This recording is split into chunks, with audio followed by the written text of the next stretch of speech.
Hello, and today in ISIN 306 we worked on, for assignment 7, we worked on dictionaries and tuples.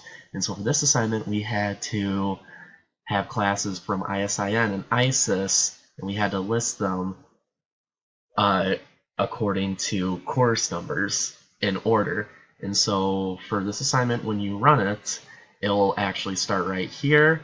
It will store ISIN and ISIS in the dictionary, and then it will print it here. And so that way, once you print it, you already have ISIN and ISIS.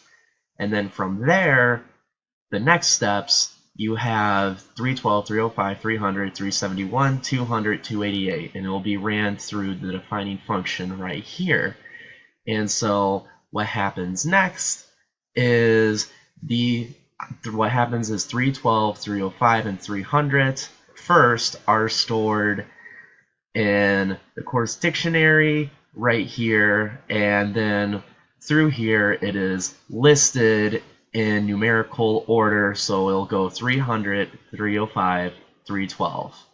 And then it'll be printed down here in ISIN, and then the same thing will happen with ISIS, and it will be in numerical order from 200, 288, 371.